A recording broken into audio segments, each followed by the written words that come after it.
அனைவருக்கும் வணக்கம். கடந்த 3 வாரங்களுக்கு முன்பாக தேசிய தலைவர் தெய்வீக திருமகன் தேவரையாவுடைய வாழ்க்கை வரலாற்றை தழுவிய ஒரு படம் தேசிய தலைவர் என்ற பெயரில் வெளிவந்திருக்கிறது. அந்த படத்தை இன்றைக்கு அனைத்து சமுதாய மக்களும் பார்த்து கொண்டாடி வருகிறார்கள். ஏனென்று சொன்னால் தேவர் எப்படி இருந்தார், எப்படி வாழ்ந்தார் என்பது இன்றைய தலைமுறைக்கு தெரியாது. அதை தெரிந்து கொள்வதற்கு ஏதுவாக இந்த படம் அமைந்திருக்கிறது. இந்த நிலையில் இந்த படத்தை தடை செய்ய வேண்டும் என்று ஹரிநாடார் என்பவர் நீதிமன்றத்தில் வழக்கு தொடர்ந்திருக்கிறார்.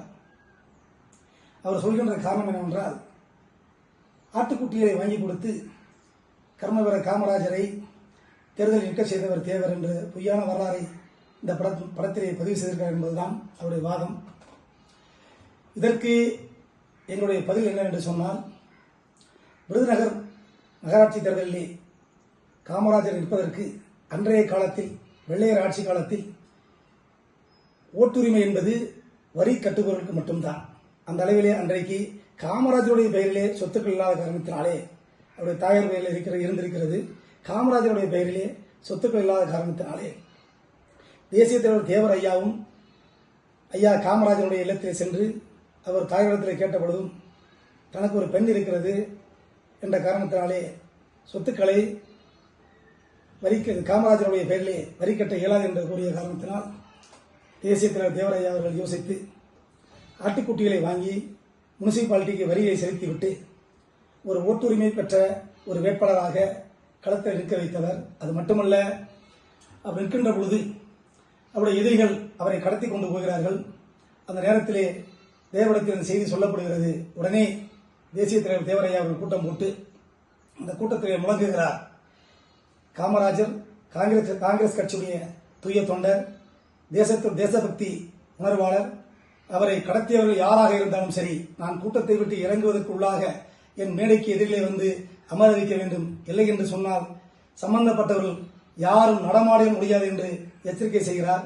அவருடைய கர்ஜனையை கேட்டவுடன் சொன்ன அந்த மாத்திரத்திலேயே கூட்டம் முடிந்து தேவரவர்கள் இறங்குவதற்குள்ளாக மேடையின் எதிரிலே வந்து அமர வைக்கப்பட்டார் காமராஜர் அவர்கள் என்பது வரலாறு. இதை நான் சொல்லவில்லை.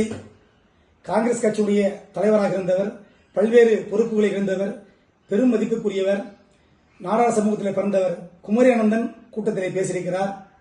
அந்த கூட்டத்திலே நானும் வளர்ந்திருக்கிறேன் என்று சொன்னால் சென்னை அபிபுலா ரோட்டில் அமைந்திருக்கக்கூடிய தேவர் திருமண மண்டபத்திலே தான் இதையெல்லாம் அவர் பேசியிருக்கிறார்.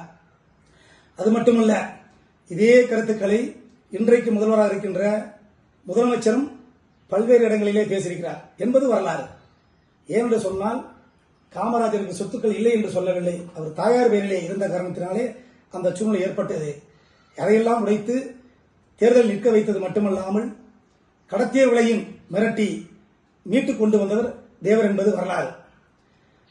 இன்றைக்கு தன்னுடைய பெயரை வெளிச்சத்துக்கு கொண்டு வருவதற்காக, ஏனென்று சொன்னால் அந்த அறிஞர் என்பவர் யார்? ஒரு மோசடி பெருவழி. உடம்பு முழுக்க நகைகள் அள்ளி போட்டுக் கொண்டு மோசடி செய்வதுதான் இவனுடைய தொழில். இவனை தமிழக மக்கள் நன்கு அறிவார்கள். இவன் ஒரு மோசடி பெறுவன் என்பது நன்கு அறிவார்கள்.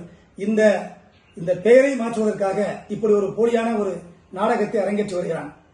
நேரடியாக நான் எச்சரிக்கை செய்கிறேன், ஹரிநாடார் தெரிந்து கொள்ள வேண்டும். ஏனென்று சொன்னால், நாடார் சமூகத்திலே எத்தனையோ தலைவர்கள் இருக்கிறார்கள். அவருக்கெல்லாம் நன்கு தெரியும் தேவர் என்பவர் யார், காமராஜருக்கு எப்படியெல்லாம் உதவி செய்திருக்கிறார் என்பதை அவர் அறிந்த காரணத்தினால்தான் அவர்கள் இதுபோன்ற செயல்களில் ஈடுபடவில்லை.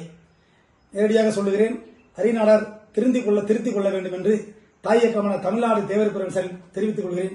நன்றி.